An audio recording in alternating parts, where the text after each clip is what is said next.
So let's get right into this. What we wanted to discuss today is on 10-10-10. A lot of people were asking about what I was going to do personally on the 10-10-10 and what I had planned and what I thought should really go on. And I really, I go day by day, especially when it comes to a lot of the numbers. And I know what numbers mean. To me, 10 means omega, 10 means 0, 1. It's a binary code. So there's a lot that it really has to do with how this reality is constructed to me. And so what this was really about is this was about a big time transformation for me. I wasn't really paying attention to what was going on. I was just going through my daily, as we call it, occultation.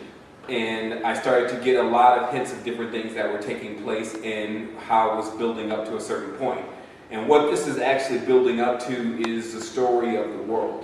And exactly why we're here, how we got here, what we should do about the situations that we're in, and things of that nature, things that we've really been having the greatest task at getting the answers to, especially out of our society. So, so basically to me what 10-10-10 is about, what we've done is we've taken the GB4000, and we're going to upload some pictures of that, but we've taken the GB4000, we've tied it into a RF booster, and we're broadcasting 528 hertz over the area that I'm at. We're kind of high in the mountains, and we're going to get this frequency to Earth, and we're not going to count on anything external to do that for us. We're going to do that ourselves, and we're going to link together with other individuals that are doing the same thing. We're going to bring about ascension to this dimension rather than just the stories about, hey, we're going to do this for you, and you need to give us this. I'm going to, what prompted this show also was the advent of the alien invasion information really coming out right now as being something that people want to know about and whether it's true. And I got a video that was going viral across the internet from a lady that says she's been in contact with aliens, and the aliens are telling her that it's going to basically be October 13th of this month when they invade our planet, which we're yet to see.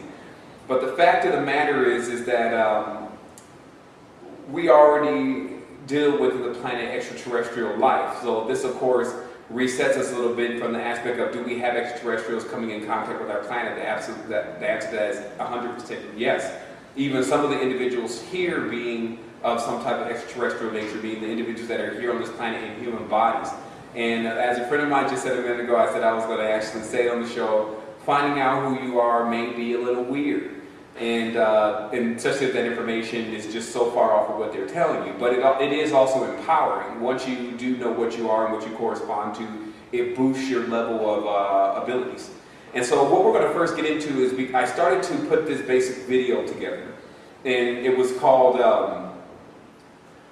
Alien Invasions First Take Place in the Mind. And because if people would understand, they had to rewind on how worlds are actually constructed, they would understand that worlds are constructed with words. And that's why the words are so similar to each other, world and word. And then you add an L, which symbolizes a lot in this dimension, especially if the first Bible that was really passed to everyone said, and the Elohim said, let us create man.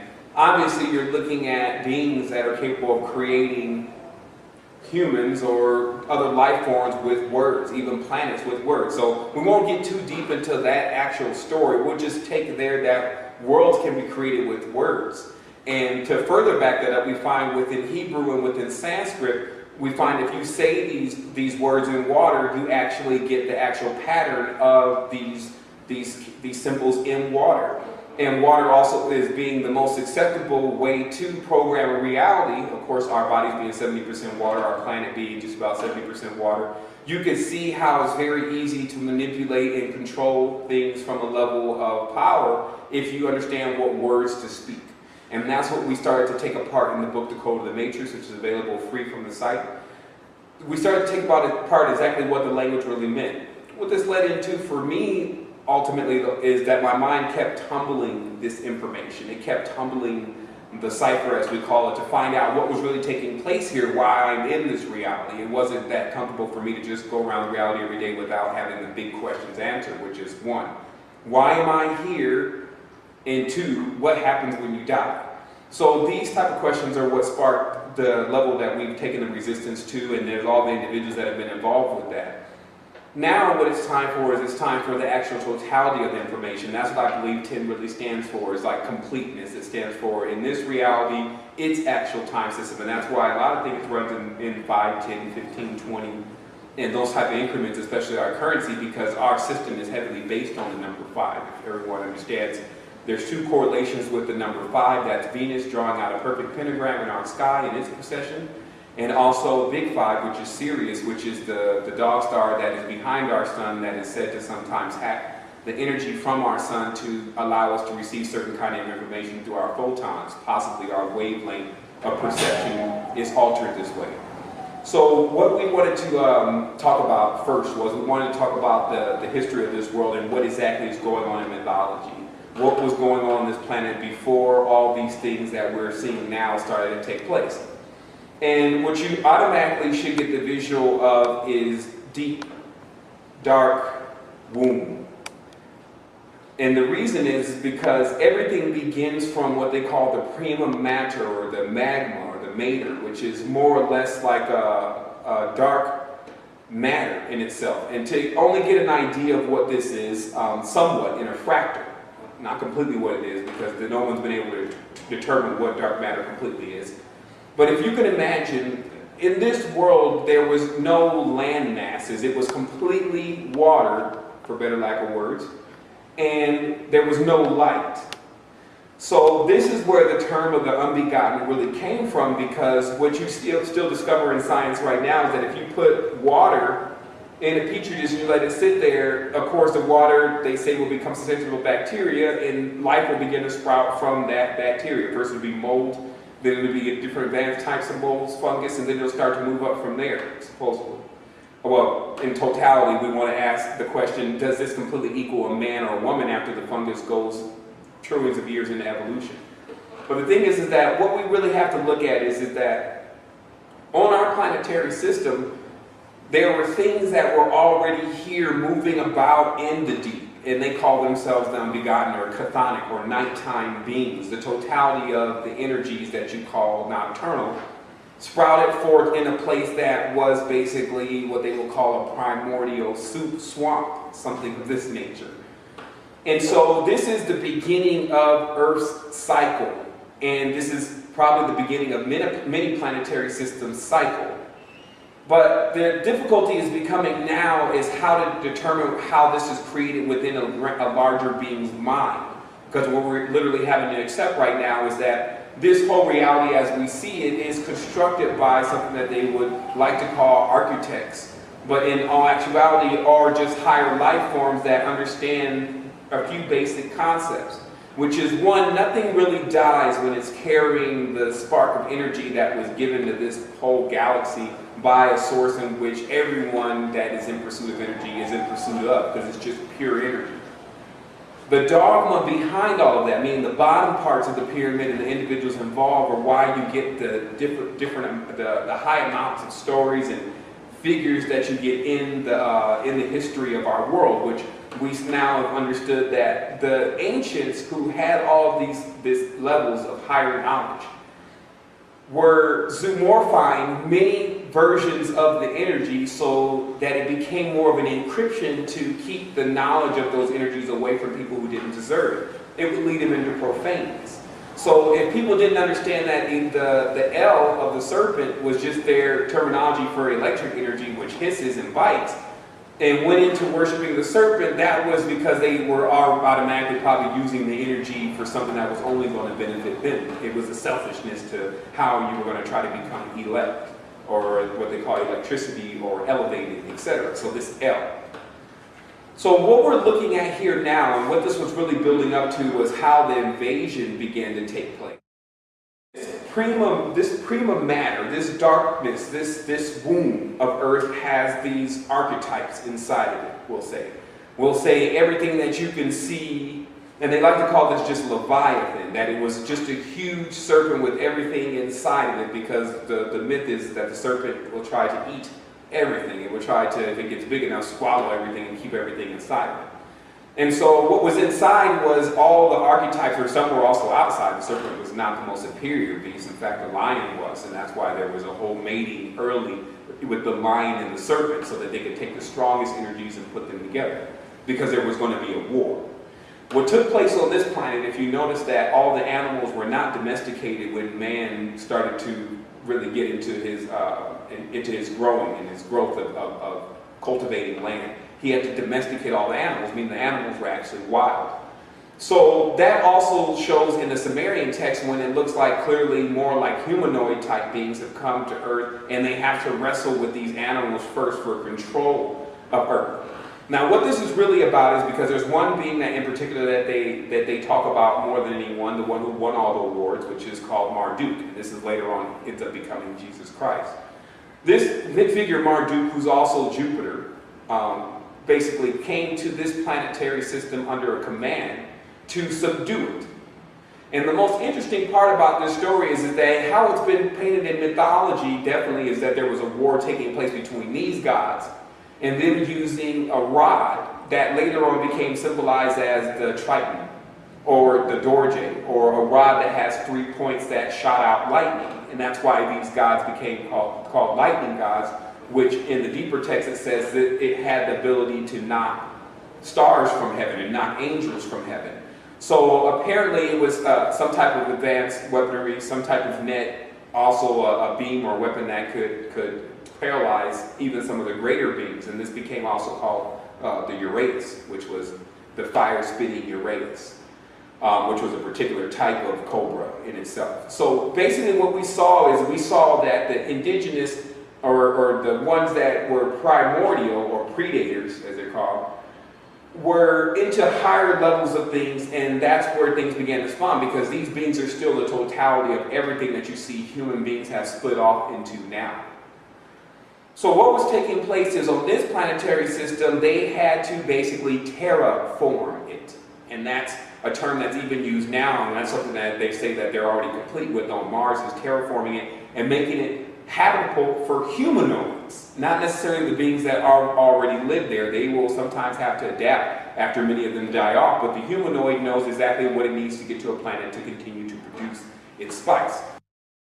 We're looking at our planetary system literally becoming a place where life is being cultivated. So what literally happened here is that this was a place called Tiamat, or in the ancient books Tiawatha, and in the other books just Ma'at, and possibly just Watha, later on becoming Gaia, later on becoming Maya, and even Terra, which is the names that were continuously handed to Earth, which is really URTH, as it began its changing process, because everything you call a planet at a certain point changes the planet from what it used to be to what you're saying it is, because that's what words do. Words shape worlds.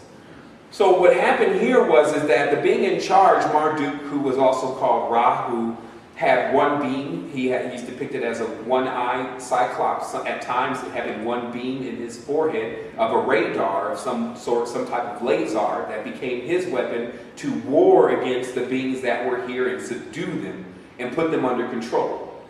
But there were also other beings fighting here beside the animals, what we're actually calling the wind and things of that nature, which when you study deep into the occult, you find that those are living beings too, and those became the elementals.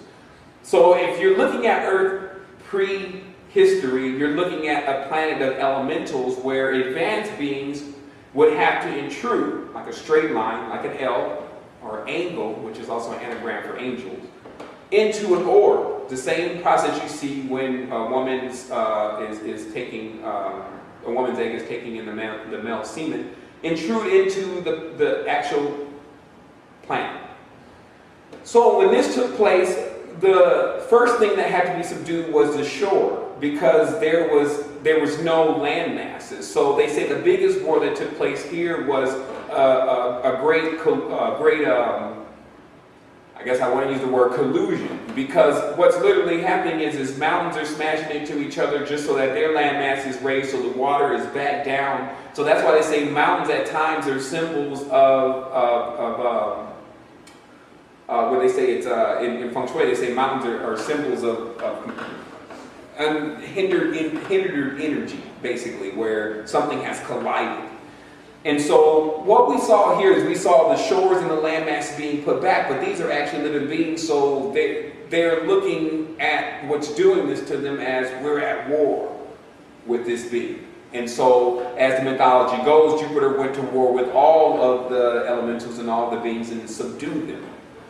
How this came to form on Earth was through the many successions of what we're now looking at as Christianity, but were the ancient rites of not only Tammuz, not only Ninus, not only Buddha, or in some cases Krishna. So what you're looking at was a redundified story of the war that went on with this planet before it was tamed, for better lack of words, and the beings who were responsible for taming planet Earth. So this becomes very difficult to take sides after a while, because if you're looking at how man builds structures and buildings all in the mountains, and he cuts stone and he disposes animals and different things of that nature, and you're on that side, then you can easily say, well, if a person looking at it, they can say, well, I don't like what's happening here on Earth with us tearing up the environment. But if you're on the other side and you know that this is what has to happen anytime that you are creating a world,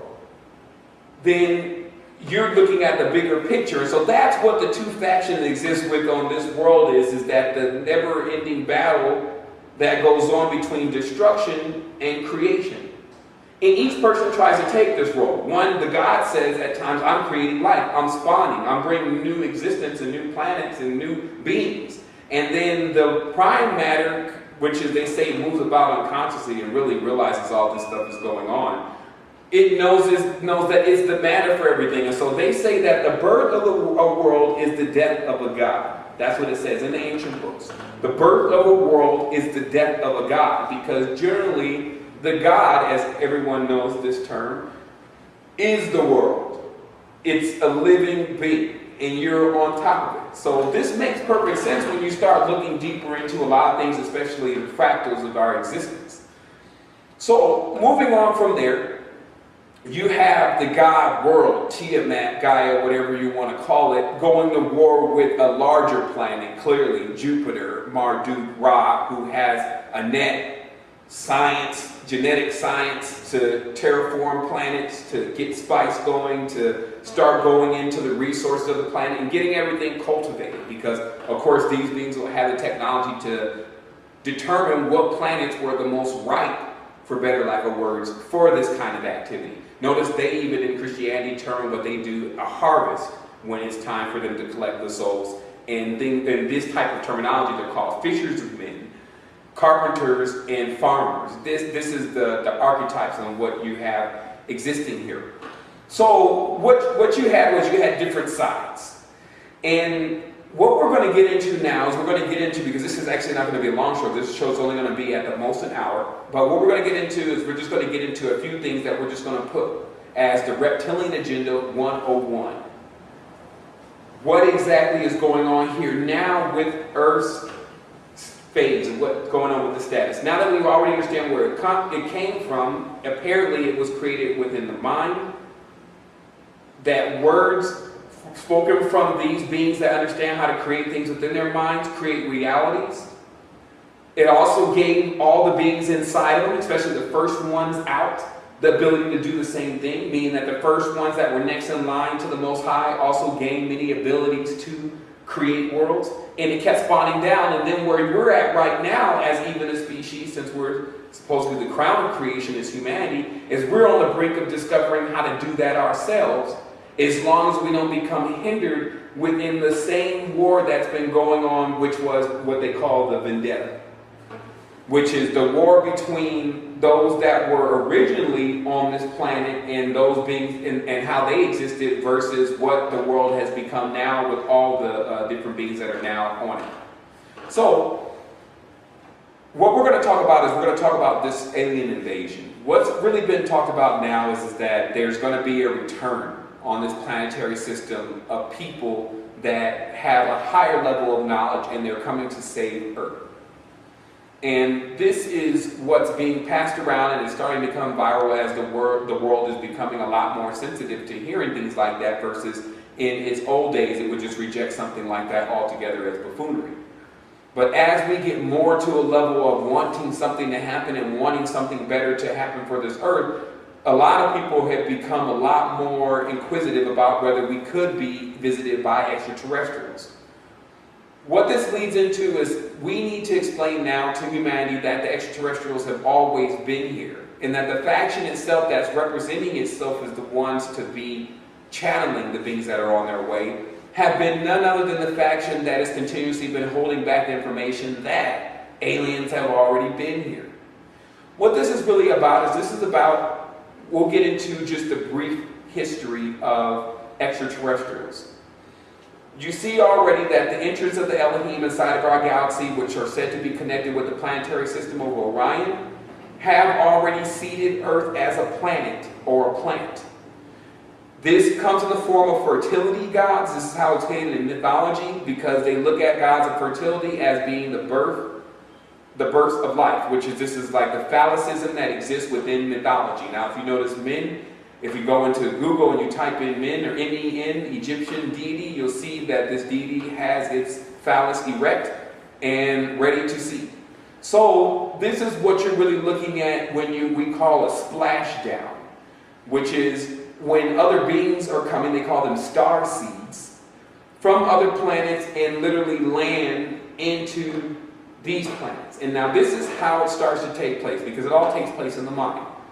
When you come from space, you don't have a body, because the body can only go 70,000, 80,000 feet high before it begins to freeze or it can't breathe. So it's obviously that the physical body itself is confined to the earth. So as long as you have the physical body and you're using that to actually travel outside Earth, the most you can do is go on a ship, a physical ship. But what the human body is also equipped with is a spiritual body, which has the ability to navigate the stars. So what we're literally dealing with here is that inside of us, we have this ability to star travel to places, and we sometimes do that in our dreams. Some people do this more naturally. Some people have taken a little bit more time doing it, and some people can't do it at all, and they're just learning how. So where we're really at is we understand that our ability is to actually jump into other realities. And the only way that you can see that really happening is to start understanding that everything starts to happen first in a person's mind. And so a person can be invaded within their mind, and that's anytime you learn Saturnalian knowledge, which I call the saints, or the Satans, or the Satires on Saturday. Anytime you learn that knowledge, you become that. You become from Saturn. If you learn Venusian knowledge, from Venusian initiations to the son of Venus, which is a Moor, to all the different knowledge that comes from that, the Luciferian concept, then you become from Venus. So that's really what you're dealing with when we're talking about there's not just the system of knowledge that comes from these planets, but also their essences, because every time a rock or a stone or a frequency or a sound or even a word comes from outer space and somehow gets uttered, brought here, or whatever, because it all starts to happen on a fractal, then we have the ability to become affected by that. And so Earth as a planetary system has been affected heavily by a lot of different life, and now it is what it is. You have different people that are mixed with various star systems. So what we're looking for now is we're looking for something universal. So anyone that has a story that's based on their idea and their particular race and how they want to see things from their particular planetary system, then that's going to be a problem because it's not universal. So we're going to highlight a couple of these things now happening within what we're dealing with now with what I'm calling the inception. And I believe here I can actually switch this from video to the screen, which is awesome. So let's take a moment here to get a thumb drive to make that happen, since I've now seen that we can do that. And let's get some of these pictures up from what exactly we have here, because what we're also doing is we are still, for those that are just coming in the show, we're broadcasting that positive healing DNA activation frequency over the internet with the equipment that you see in the background, but we're going to get you a better shot of that. And I've taken the dish, I've got the RF receiver, I've got the GB4000 and the amplifier fully cranked up. And what we're doing is we're just broadcasting over this city this DNA change, and I'm going to get a little bit deeper into the programming as far as getting people onto the level of being in the know, because we're the aliens that are here. That's what we're starting to figure out, is that those who go deeper figure out, oh, we're from the stars, so that makes you alien. But the thing is that if you're being incepted, if you're being told what kind of alien you are, and someone is forcing that information on you, and you adapt that information that's not universal, it's going to be detrimental. Because the things that we want to introduce are things like universal languages, like the cymatics, things that are going to bring us into a higher level. I'm getting a thumb drive. Bring us in a higher level as a unit, because we have to be able to get the person who speaks another language that's not ours into the know. And so if everyone would just hold on for just a brief moment, I'm going to get this hard drive onto the screen, and we're going to get some of these photos so that I can have a little bit more support here on what exactly is taking place on the dimension. The alien invasion is happening now. It's very interesting to be living through it. I can definitely say this must be some type of benchmark for humanity, because if we're just realizing it, that's actually a benchmark for us. And so what I want to make everyone clear on today, after we're done with this particular program, I just want everyone to be clear about the invasion that is happening, and how it's happening, and how it is going to continue to spread if we don't stop it, and what it's spreading will equal. And I think I'll actually be able to do this in a phenomenal way, because you'll be able to get a little bit of this feed. But let's just see how this works. Okay, let's see if we can get this blown up a little bit more. And then we're going to go on a tour with Sevan. And this is not even in order, but I can show you how, with every single picture here, I can explain to you exactly what's happening on the planetary system with the new alien invasion that they're saying is happening. But there's a reason for this, and this is about neo-Nazism, honestly. It's something that is the V for vendetta. What the vendetta really is how the Nazis lost the war. And the thing is that some have to ask whether or not they really lost, for the simple fact that it could have been a deeper op to lose anyway, meaning that there was more that was supposed to be at stake if they wanted a deeper part of the goal, meaning to get control of the children, to get control of a lot more things. Then you would fall flat, you would make like you lost, and then embed deeper why everyone thought you were gone. The interesting part about it, if you understand how many people were in Germany and how many people were with the Nazi Party, you understand that all those people aren't dead, and many of those people have not changed their way of thinking. That's guaranteed. They're carrying on a plan because many are swarmed by the vendetta. So this picture here is of Dietrich Eckert, who is the individual that influenced Hitler from the what we like to call the handler level, Hitler's handler, because there was an occult nature to everything they were doing with the Third Reich. However, they needed certain people to do certain things, and there was an issue with who was going to carry all this esoteric knowledge and become a leader, because you got to realize if you carry a large level of esoteric knowledge, it's only going to be a matter of time before you start to realize exactly where you stand in the whole thing.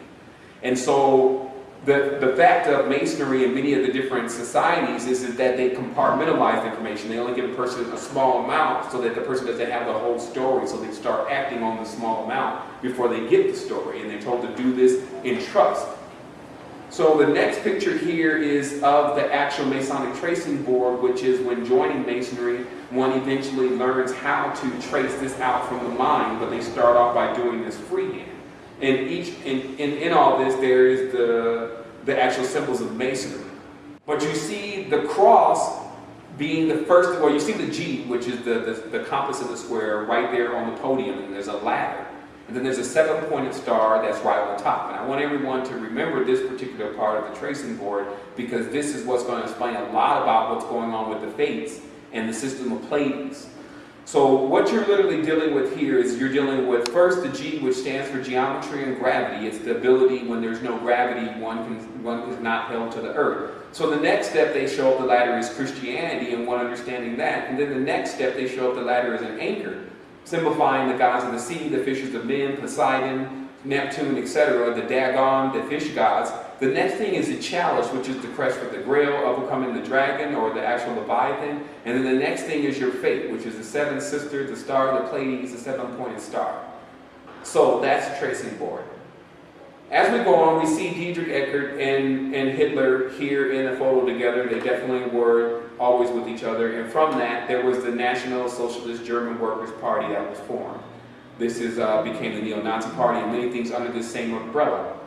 In addition to that, Ultima Thule was formed, which you're also seeing the actual logo of here. And these societies were formed to be two different parts, and I will go a little slow on this video, these pictures, just in case it's taking a time to ship. And also, we'll actually have to program another frequency here in a moment, which will be RNA. So if everyone will hold on for just a moment, we'll do that. Okay, we got 637 hertz, that's RNA. We got to get both of those channels going on. Maybe a lot of people talk about DNA, but they never talk about RNA. It's like a one-way freeway. If you only got DNA, you need your RNA together. So we got the RNA going, and here we are. So Ultima Thule, of course, forms under the Neo-Nazi Party. You've seen all these symbols before, especially in modern times now. Thule is formed. So the branch of Thule was really responsible for collecting what was necessary for these group of beings to find out how they can get not only into this dimension, but into multiple dimensions and beyond. Understanding they did not have this knowledge. And what's interesting is that when channeling in certain levels of the Enochian, as the individuals that have come forth and said that they're involved in that, which is a very complex language, and Illuminati being involved, John D., etc. When getting, and then also the Stargate itself having Enochian sigils on it, just to give you the clue of what goes on with the language. So what they said was that when they finally got this thing to work, and this is not in Stargate, this is in the actual annuals of what went on with Nazi Germany and the Giesens, etc. When they got the gate open, the first thing they said is that the beings were very disappointed about having their space invaded. That's the game Space Invaders. And what generally what they say happened after that is that the level of communication that happened after that was basically only perceived by when they say maybe one or two individuals that were actually a part of that experiment, and the rest of them died. So the information that ultimately was finally transcribed, which they say finally came to them through AWAS, which is a being that we'll see later on in this, was that in order for their particular race, because this race that we're talking about are very related to what we would call fallen angels, they, in channeling Enochian, which is talked about in the Enochian text, that the fallen angels need Enoch to write a repentance for them. Repent meaning gaining back your feathers or gaining back the power of the pentagram. They needed to get this power back so that they could get back from their fallen state, because they were somehow trapped in a lower frequency, and the beings that did this to them were supposedly magi and magicians and high-level Atlanteans, etc., that were working for the faction that they rebelled against. So in this communication, what was conveyed is that they were going to need to get in touch with certain levels of power and energy, like certain artifacts. So Ultima Thule set out to gather these types of artifacts, which were the Ark of the Covenant, the Spear of Longinus, and scrolls from the Vimanas, which were the Tibetan scrolls. And there was importance for this. Ark, as a term, is basically a holder of information, a ship, a boat. And if you understand what Noah's Ark was about, it said go into Noah's Ark 2 by 2, meaning that get these beings together 2 by 2 so we can make them and create an ark. But what you're really looking at is a storehouse for DNA. Instructions for God-like sciences are kept in arks. Maybe even entire planets kept inside of arks. Planets being as small as marbles compared to some of the things that actually exist out there when you see Earth compared to Betelgeuse and Antares. So collecting the ark was important because they needed a particular ark, which obviously was the power of how to control and create realities with words, which was in the hands of the tribes called the Hebrews, which later on stemmed all the way back into Naga, people that were Hindus, people in the Asiatic culture, which was the seed of civilization. So what we also watched was that there was a resonance that happens with all metals, especially gold, and the Spear of Longinus, because of being worshipped for piercing the side of Christ, which was actually a victory over Jupiter. This particular spear was always idolized as being what was going to be necessary to overthrow what was controlling this planetary system. And many people prayed to it, so it carried the belief and the power of all of those people. So that it was a agenda to collect that. In the Vimanas, because there was another set of the Tibetans that were always called dark Tibetans, or the ones that actually practiced the darker forms of the Tibet or Dogen, had these particular, this level of knowledge of space travel and traveling in flying craft. As we see here that the indigenous of the Asians of these areas were already familiar with craft, and this is actually an excerpt from the Vimanas, of this ability to have these ships. And so immediately after pursuing all of this knowledge, first from a mythical level, then the Thule party starts getting involved in the more of the scientific and how to make it all work, how to cross into these dimensions by using frequency lasers. But we got to tap into the esoteric knowledge first, because it's all been hidden there. So the story is that Hitler put an army of Ubermensch together to march them into the Himalayas, which never had been really traveled, where you had sanctions of monks that were basically continuing to live all their life just to protect these scrolls, because they always have to remain here on Earth for them to keep the frequency, the power, etc. The words are even written powerful in this language. So notice also that if they understand how to interpret Vimana, then they also understand how to use that language to create, which was what the Persians were deeply into. People still need to realize also that still, while these people are running around figuring all this stuff out, there's already a grander being that's just watching them. Because that's exactly how this stuff got created. So we see after Nazi Germany gets a hold of much of the information from the Vimanas, they start to construct spacecraft.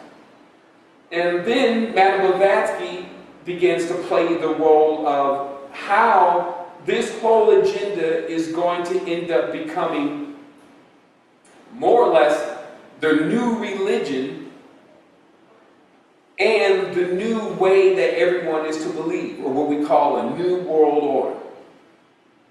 But the unfortunate part about this particular new world was it was not universal. It was partial to what they call the original, or the new, actually, root race, which was a superior being in their eyes. And they got many involved with this agenda. The interesting part about it is the people that were involved on the agenda killed something to the tune of 120 million people in a short period of time. Mussolini, General Mao, and Hitler. And many of those people were actually the ones that pushed the agenda, of course. So what we've seen only from these individuals who are cloaking themselves under many different names, Great White Brotherhood, they are hiding behind many different things that now we're even unclear if they're completely associated with them.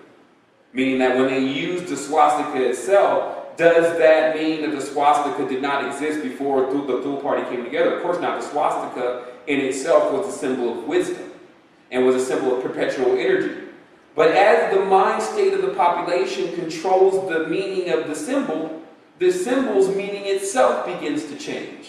So there becomes a want to take all the most powerful symbols and make it one's own. That's what the party was really about. It's taking the most powerful symbols and saying, we're going to use this to create our own society. So what we're looking at now is that as we continue to scroll through here, we see that the alien invasion seemed to take place more or less through time travel.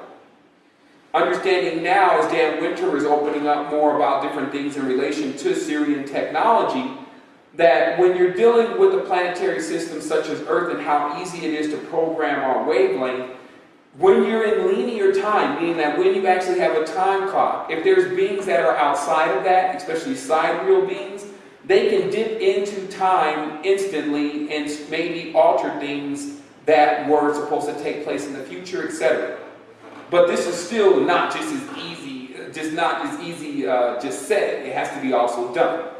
So according to the records, a project took place in order to open up a rift in space-time between what was to be 1940 and 1980, because they sensed this faction that was interested in altering what was ultimately going to happen in the future. They sensed that this would be the most prime time to make that altercation, because obviously things like what would seem to be hippie movements actual times where people are coming together on this love concept that seems that because of that many people overpower even the meaning of the word itself and go into more of what the idea of what everyone thinks it means. It does take a lot of power to overpower a word or to completely take power of a word. Understanding, to take power of the word love would be to take power over the planet Jupiter, because Jupiter is also called Jove, a J being an L. So what's interesting is that what we find is that when you go into the indigenous world with a spacecraft of some sort that can bend space-time even for a moment and appear to them and give them directions, they can be manipulated by that. And that's why when we look deeper into the Mayan teachings of the arrival of Kukulkan, which has now became more or less a Saturnalian figure, but before then being an individual that was charcoal.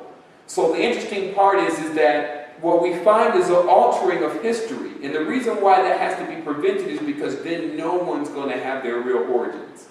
I think that personally Dan Winter is the best resource for all those who find themselves of Anglo descent to understand exactly where their lineage comes from.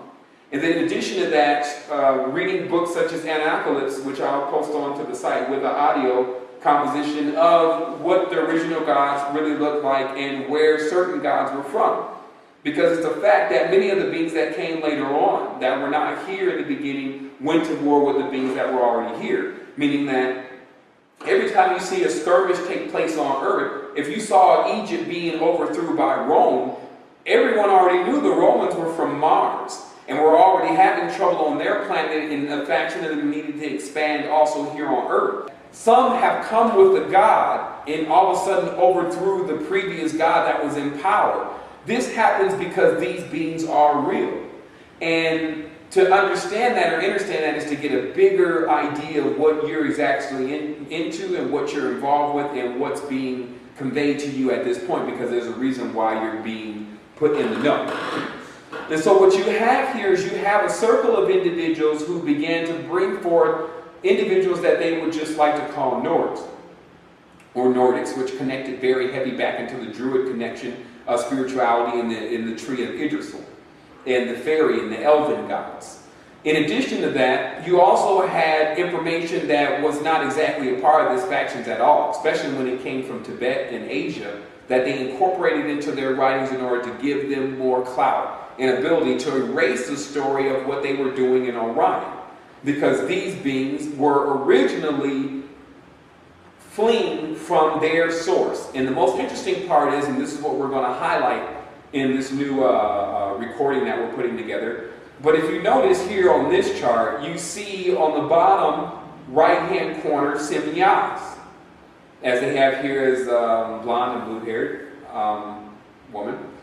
And she's a heavenly angel. But the interesting part is Simyas actually is the fallen angel that's found in the book of Enoch as being the one that binded the other fallen angels to an oath that they would have this whole thing with women, which was having offspring by women. So there's no way Simyas could even be a woman. But this is the direct, what I would like to now know as plagiarization to other people's histories and stories that's going to just cause everyone to get confused. Because the reality of our planetary system is that there's more people here that need to hear their story, or they're going to blow up inside of the planet, because they need to know. They need to know where they're from, they need to know what they correspond to, and when they're told information about that, if it does not resonate with them, because they've already gained that ability to have something resonate with them, then they become even more furious about not getting the correct information. So of course, as we see in the history of mankind and woman, that there's whole beings that have been visiting in these saucer-shaped craft and already been living here and driving around these saucer-shaped craft, which is still better than the Bentley. So the thing is that this type of craft, as we see here in this, the beam ships used by the Palladian races were the exact same beam ships that were already identified with the ones being used by Vril. And that's what we were highlighting in this new video that we're putting out now from the lady who's raised a red flag about there being an alien invasion from what appears to be none of the beings that she's affiliated with also, but she doesn't see that she's been accepted. Here's how the invasion is going to take place and is already taking place. place. These beings do not have physical bodies because they come from dimensions that are non-physical. When they come into our planetary system, they need to have a body. So if a person starts to practice with their knowledge and their belief system, then at a certain point, especially as for according to the star lineups and things of that nature, they can be incepted or possessed by those beings. Then those beings work half and half with the person. Sometimes it's really more like 90-10, more in the being's favor, to get things done that's in the being's agenda. Now what it appears is that probably many of the dismembered souls that have been wandering from the last time we ran across the field with the Nazis are back for another round in other bodies that are non-physical. And many of the individuals that are coming under the persuasion of these parties, such as the Theosophical Society, such as the UN and their one world order, with different beings such as Maitreya, not passing out the information that's already been here. And many people will say, well, geez, that means that you're saying that these individuals that are coming to help us are not coming to help us, and we believe they're coming to help us. I'll explain this to you. There's been multiple times that we've been introduced to technology here on our planetary system that our own citizens have created. This is coming from free energy. This is coming from multiple levels where beings on this planet have discovered things like cymatics, universal languages, how to send love in the water, all these different things, and all the government has done here is continuously shut that down. So we wouldn't really need the help of any extraterrestrial race to give us that knowledge because we already have it.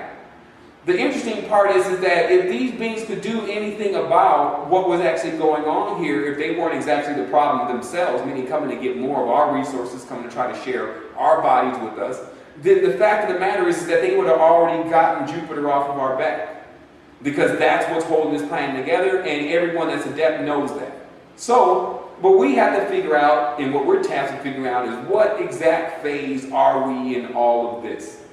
So what we see is that now that the UN has come forth, understand that the United Nations and the United States are still two separate factions, and the United Nations should not be looked at as the United States. The United Nations is a jump off of the United States, using the United States to jump off into their total idea of every country coming together and being under one society. And that religion of that society is theosophy. So, or theosophical. So what we have here is Madame Blavatsky and the rest of the individuals that were in cahoots with her, bringing this level of knowledge into the New World Order and the movements that we're seeing in the world today, and how they believe. So we also see our space program. This is Jack Parsons here, the leader of JPL, the one who actually designed and did have the Babylonian child and actually designed some of the first rockets that we shot into other planets, or even into other, not only other places here on Earth, but also into other planets. So understanding exactly where this really comes from, this knowledge of jet propulsion has been what's fueled us making missiles, rockets, bombs to destroy things. And so it's not just been used for the ability to space travel. In fact, inner space travel and astral travel is how they do that. Space travel is a whole different thing. It's done on a different nature from not just taking an actual physical ship out into the galaxy and traveling it around like a car, but more blinking it, like they did with the actual submarine, where the submarine disappeared and then reappeared somewhere else. So understand, jumping is more what you're talking about with space travel, not leaving the dock like a regular ship and just traveling until you get there. It's more like traveling a different type of way. So as we see that our government under NASA, which is none other than the acronym NASA, or NAS is the rights of the Nazarite, or the NASA, or the Nazi, was something that they were individuals that were already carrying information about what was going on here on this planetary system. Whether those individuals were positive or negative, I would only say at this now is they probably were both, meaning that they had an agenda in mind. There was other individuals that were part of one of their factions, other part of another. Some of them didn't agree, as we see with the Operation Valkyrie, which was the idea of actually dethroning Hitler, and other Nazis having to move into the United States because they didn't like the way Hitler was doing things. There's of course the notion that they say Madame Blavatsky did not approve of all of what was going on in the Theosophical Society at this point right now, and it's only because it fell into more of the darker hands of the individuals that were controlling it behind her, which she didn't even know. because she was oftentimes alone on her missions pursuing this information they sent her out to get. That's still something Blavatsky would have to come back and let us know. In addition to that, you're seeing here a picture of the 7 stars of Pleiades. It's to my understanding that these fates are all different. So it doesn't mean that all this whole Pleiadian star system is evil. It just means that there is a faction within this Pleiadian star system that has been affecting our Earth and introducing concepts that are not pro-human. Apparently, they say that may be coming from the Hathor faction. As we continue, we find that these Pleiadians, the ones that are from the particular faction that have been negative, are coming in the form of the individual that you see here on the screen, the same individual that you've seen from Hellboy, the vampiric type look. They appear majority to women, not men, even those men that were reading the same books as women. So that's what we're dealing with here on Earth is that the alien showdown is about to take place. Because as these beings come back and start finding willing hosts, they are inside of individuals, and these individuals are on the internet. It's interesting because you would think that the aliens would be using some other technology, but the internet is their technology. And so what you find now is you'll find that individuals, there will be other blogs about things, there will be information that will be somehow steering into one way or another. But this will come from individuals that seem to have no business on the internet themselves, no computer savvy. As I was highlighting in this particular video that we were watching of this particular lady, she said that she had really no experience in dealing with computers or physics, and all of a sudden she gained the ability to do and learn physics and have the ability to use the computer from this being coming inside of her body. However, that this being was completely about its own agenda is something that we have to see, not from inside of the lady now, because she's only having the experience and she's very delighted about the experience. And so that's the gist of what's really supposed to be talked about today, is exactly how this inception is taking place. That it is a time where now the red flags have been raised. We're actually completing a video right as we speak to get this information to everyone about it, how it exactly is taking place. We're watching an actual alien invasion first taking place in the mind, which is men, or the mental, and then invading into the mind, getting the person to think all of these different things that are mainly related to one particular planetary system, but not universal. Many of those actual ideas are pro-Nazi, meaning that the idea of the actual caste system, superior beings, and things of this nature are heavily emphasized. Many of us started in our knowledge as lower beings and are completely making the procession to the higher beings. That's what we're recording here in real time, meaning that what the resistance is about is the transformation just being documented so that other people have somewhat of a guideline with adding their own sauce, their own flavor, their own frequency to it, of what exactly is taking place here on the planetary system, so they can be in the know, so they can become more fulfilled with what's taking place here in this world and get more involved, rather than being remote viewers or observers that are not willing to get involved in the reality in which they created. So what we have here is we have completely a dossier which is being put together of the actual invasion on the planetary system.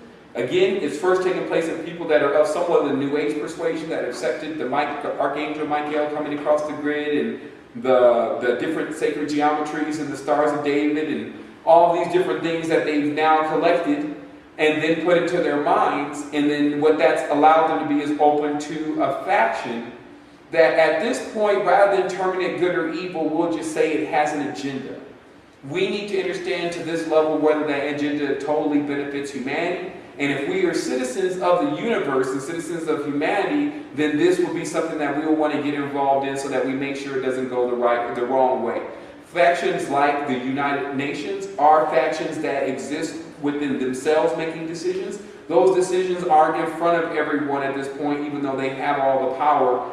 They have few representatives that are really coming out to explain to us exactly what are the decisions being made. But the fact of the matter is, the UN has shown from the beginning that it's none other than an offshoot of the Theosophical Society, which was very active in the neo-Nazi party.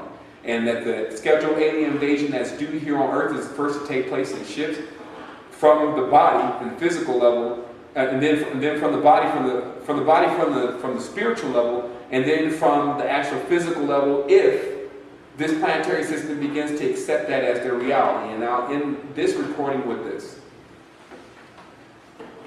what's really going on here on our earth, because this is taking place in our minds, is that earth is our body. It's obvious as you look at it on the fractal. First the idea comes. There's other beings that are coming from other planetary systems. This is what they look like. They're here to do this, X, Y, Z. We take that idea into our minds. Then as more people begin to think about it, it sets a time clock on it on when it's going to happen. The more people think about it, speeds up the time in which it's actually going to happen. That's how consciousness is guided in this reality. So, the main thing for people to do now is hold on to exactly what you already know to be true, which is yourself. You have a direct connection with the universal energy. You are it. So if something tries to invade what you know to be going on, what you know to be the truth, which is what the resistance is about, is bringing the information of exact knowledge of what really is going on here, hold ground, because that's going to allow you to have the ability in a moment to create your reality as you want it. Because what all of these factions know is that humanity itself is going into a time in which it's going to be able to manifest. What they want to do is steer humanity's manifestation. Humanity's manifestation is guaranteed because humanity has something that's even a part of its pineal gland that lets it know when it needs to activate, so that it can jump time again, so it can get out of cycles that are going down black holes. So the thing is that what we're really dealing with now is that when that activates, we have to be very leery of going into another person's mind other than our own. Getting deeper into the parts of the occult nature that don't lead down paths that are ever going to come to a conclusion, because it's infinite down there. It's unbegotten. And so that's really what we want to broadcast here today. There's going to be a video encompassing this and what we're bringing up. Let's switch this here. And we definitely wanted to, I'm going to go ahead and take this moment that if anyone has any questions, I'm looking in the chat box now and I can answer questions as they come. We'll take about, well, depending on how many questions we have, we can take a couple minutes for questions. As you get this, anytime you're on the line, and it's not just these machines, it's really the people, they have more. It's really, what this is really about is it's about doing it from multiple levels. Like what I decided was that, and that's how you see the resistance, is it's all these different ways of getting to a higher level. It's not just caters to one thing, and that's kind of why we had to throw the gods away in the beginning, because the gods are not universal at times. In fact, the moment you say that word, it's no longer universal, it's Germanic. So the thing is that because of that, there was going to be a problem with introducing the community to higher concepts unless that was removed.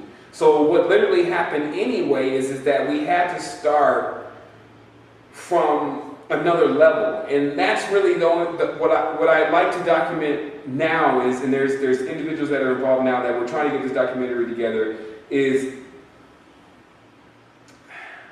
I approached it from a level of just wanting to be with it. Like when you talk about God and you talk about the love of God, and people have this, they say they love God.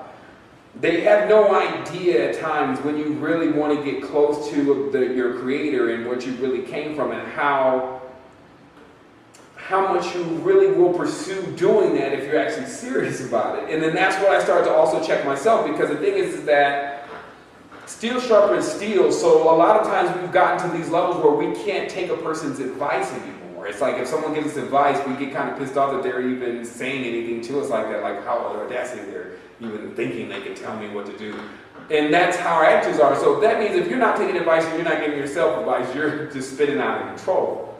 So what I started to notice is that as I started to humble myself more to reading, just to get in more of the data, but also application, because the application was really what came from the heart. It was like once I was in my heart wanting to get it, rather than just saying I need to read this and I'm going to get it from this. I can't count how many books that I went through imagining that I would eventually read it. But there was always this thing in my mind that was like, you're eventually going to get to one part of this book and you're going to read it and then it's going to change everything. But that's not how it works. In your heart, first it changes. And then your heart starts to make you able to see things that you would have never saw, even in those same books, but more importantly, in this reality, in this life. Because all of it was veiled for a moment. And that's what's so interesting to me about humanity is we can be completely in our minds thinking we know something. And this is kind of what happened 10 years ago, especially when I was deep into Christianity. And this is just a sign of humans. And this is something that I started to kind of look at myself with that look like, I'm watching you. Because I completely believed in that, thought it was true, had my own level of data, and then anything else said outside of that, I wasn't even listening, and I just looked at that as the enemy. And I kept that shield there, and I admired, and that's what Christianity teaches you, is the stronger your shield is, the more you're really a Christian. And so notice this mind job. Your mind job is creating its own shield inside of your mind to protect itself. This information that starts to unravel as you get these scriptures numbered weird ways like 3:16 and things of this nature that talk to different parts of your mind when you're getting flashed with crosses and sigils that are being used used on you from a level that you're not even understanding. So that's the first flag on the play, as I call it anyway, is that when you are not told how the system works, but you're told to abide by the system, you always got to get in there and figure out how it's wired together, or you're just going to keep looping in the system until you find that out, because that will, of course, be what systems will be really about, is to teach you something. The gods ran out of space because of how they started manifesting their experiences, and you watch that happen within individuals. They start to manifest themselves into corners. They want to include certain things together that don't even fit together because they're not thinking about it. It's like you want to travel hyperdimensionally, but you think you're going to do that in a physical ship, when physical ships can't withstand what's in a wormhole.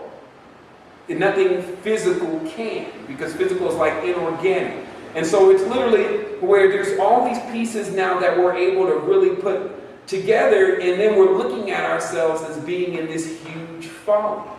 This huge fallacy, fallacy, which is also the term of phallus, this huge fallacy of what appears to be very inflated eagles. And that's why I know that is the symbol of many of these. They say the eagle in the esoteric works is the most hated bird, because it will run over absolutely everything to get its point across when the eagle flies alone. And it's very difficult dealing with that type of thing in a reality that's supposed to be universal and collective. Then, I noticed there was another thing. I talked about some other deeper stuff. I was noticing the other day that why did they call HIV the hive? Like, and then I was looking at the film Angels in America, I believe it is. It's the one with Al Pacino. He has to play the homosexual role. But what they were really saying is that when taking all this medication that they were getting, that they were actually going into another reality and perception of things, because it was guaranteed with all those people that caught the HIV that they were going to die. And that this medication was taking them into this other world that was preparing them for death. And this is the most interesting thing, because when you think about what a hive mind is, a hive mind has to put you on its frequency in order for you to be able to operate and to control you. And that's done through alchemy. That's done through the actual chemicals that are within medications and things of this nature. So, we're getting off into other areas that I didn't intend to talk about today, but the main thing is that what this is about to me, what this 10-10-10 is about to me, because this is also the month of my birthday, it's a big benchmark for me, because I think, again, as a child, we saw a lot about the extraterrestrial involvement, and to be on the cusp of what is really happening, not even so much on the cusp, but actually into what is really happening, is quite a benchmark. I think that as a child, we probably would have said to ourselves, hey, I want to know, I want to meet other beings, I want to know what that's all about. I think now we're just learning to be more choicier.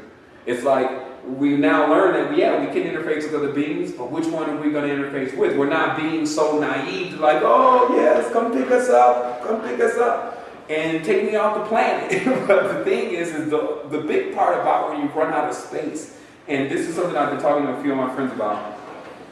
But to determine this reality, because of how the numbers are in this reality, from the 4, the 8, the 62, the 16, the 32, and then you get to the 64-bit I Ching, and then you get to the 64-bit Nintendo, and you get to the 64-bit computer. You see, there's a lot related about this reality that we created within the computer, this virtual reality that runs on the same construct as our real reality. That way, someone doesn't basically have to reinvent the wheel. They just have to take it into a different way of looking at it. And that's why the movie The Matrix gave us a different perspective of looking at what was really going on. It used more of like a virtual reality standpoint.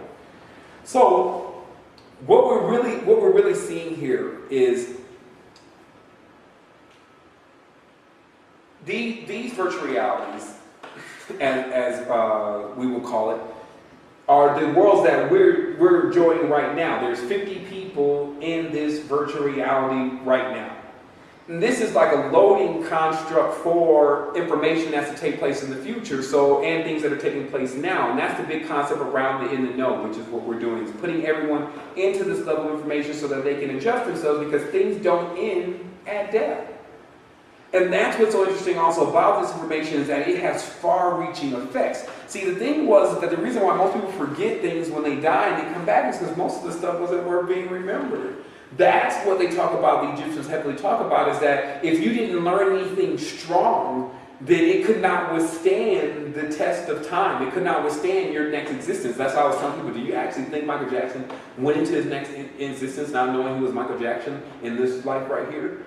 Of course he went into his next existence knowing he was Michael Jackson, because you can't live like a pop star idol that strongly and not already be something. And that's what we're really tapping into now with everyone, because we're discovering that everyone is something. They just have to choose what they wish to amplify. And the best thing that you can do is amplify universal. So that what you could do is you could fit into every socket. You can communicate with every being, but from a level of you're gaining, you're sending and receiving, sending and receiving. That way the connection becomes compatible. And again, the naive way of approaching this alien event, alien shift as they were calling it, that we had to throw a flag on before with the Project Camelot, is only a deception because we already know that there's aliens here, and our government has still not got itself up, not to disclose, not getting the military officials to do it, but Obama. When that happens, that is the time in which, when it gets into everyone's mind, because then they're going to go in and start ciphering over information also. People are going to take that as priority. They're going to start logging into different networks. And the networks that actually have the most stay power, or actually the most gravitational pull, are going to be the ones instructing people. And because the United Nations has a lot of these networks, especially when it comes to adepts. Because still, you're talking about Rosicrucians, you're talking about many other branches of Masonry, but not all of them, and not all the branches of Rosicrucian. Because you got to realize that any secret society, when passing around levels of information, is also talked about amongst the individuals that are members away from the lodge or the hall or whatever. And then there's always intelligent people. And someone's eventually going to say, hey, do you actually think that evoking these fallen angels into this reality is really going to be the way to go?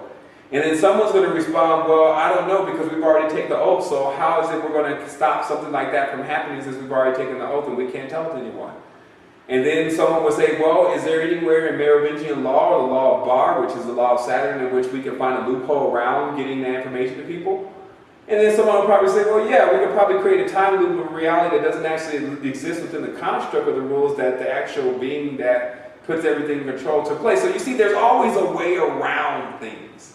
And man and the gods have been very creative at finding a way around things. So that's also what we have the opportunity to do, since we are now in possession of certain levels of knowledge, is find a way around certain things that our fathers have gotten, our mothers have gotten us into from their level of what they contributed.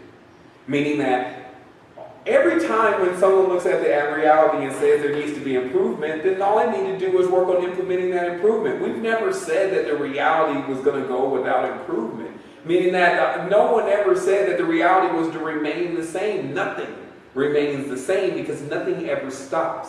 It may move slower, but it never stops. And so that's what we're really dealing with here. And I'm going to, like I said, I'm going to take this time, and I don't really see any more questions here, but I will take another brief moment to answer Any other questions? Or we're going to go ahead and close out the line so I can get this video up, because time is of the essence, and I can show individuals, other than those that are actually on the line today, exactly what we're doing. We actually maxed out on this line today at 50 viewers, 50 people online, and that's our max because of, I guess, the kind of account that we have at live stream. But we're definitely going to be picking this up in a moment, and we're going to be getting this high definition dossier out to you so that you can tell others about the alien invasion.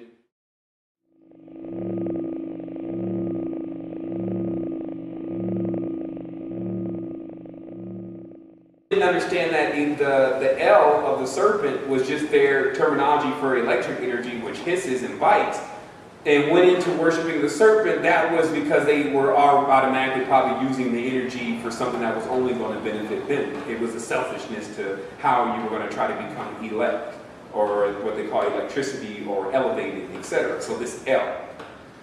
So what we're looking at here now, and what this was really building up to, was how the invasion began to take place. This prima matter, this darkness, this womb of Earth has these archetypes inside of it, we'll say. We'll say everything that you can see, and they like to call this just Leviathan, that it was just a huge serpent with everything inside of it, because the myth is that the serpent will try to eat everything. It will try to, if it gets big enough, swallow everything and keep everything inside of it.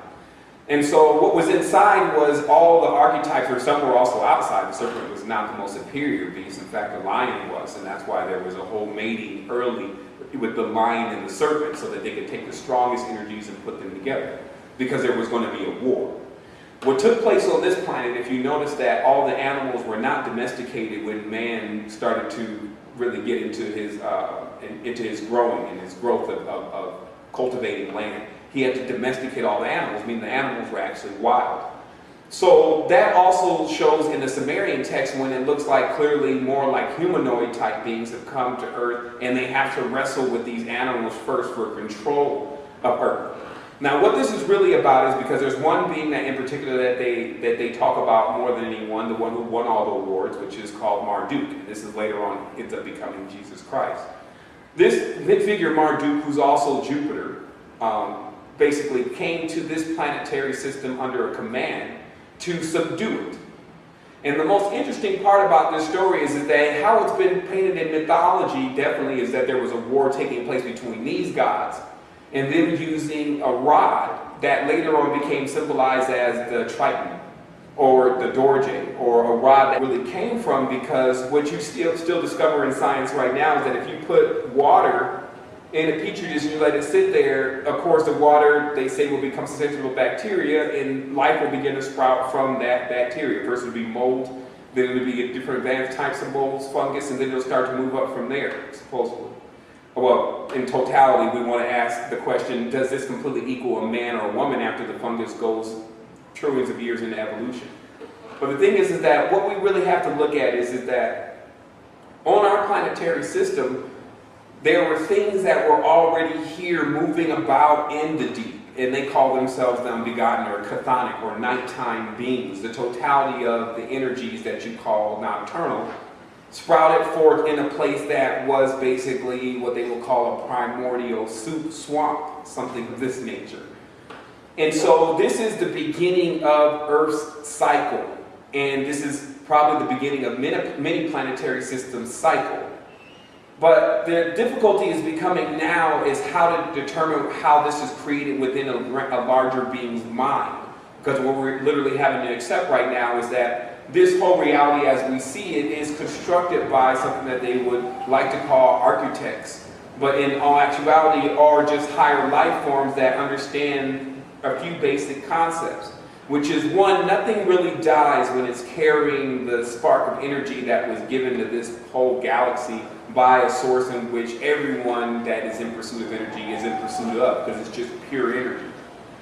The dogma behind all of that, meaning the bottom parts of the pyramid and the individuals involved, are why you get the high amounts of stories and figures that you get in the history of our world, which we now have understood that the ancients who had all of these levels of higher knowledge were zoomorphing many versions of the energy so that it became more of an encryption to keep the knowledge of those energies away from people who didn't deserve it. It would lead them into profaneness.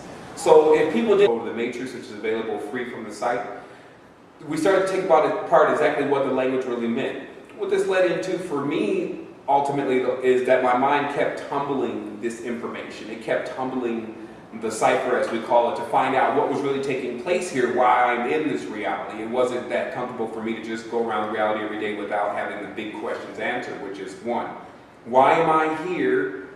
And two, what happens when you die? So these type of questions are what sparked the level that we've taken the resistance to, and there's all the individuals that have been involved with that. Now what it's time for is it's time for the actual totality of the information. That's what I believe 10 really stands for, is like completeness. It stands for, in this reality, its actual time system. And that's why a lot of things run in 5, 10, 15, 20, and those type of increments, especially our currency, because our system is heavily based on the number 5. If everyone understands, there's 2 correlations with the number 5. That's Venus drawing out a perfect pentagram in our sky in its precession. And also Big 5, which is Sirius, which is the dog star that is behind our sun, that is said to sometimes hack the energy from our sun to allow us to receive certain kind of information through our photons. Possibly our wavelength of perception is altered this way. So what we wanted to talk about first was we wanted to talk about the history of this world and what exactly is going on in mythology. What was going on this planet before all these things that we're seeing now started to take place. And what you automatically should get the visual of is deep, dark womb.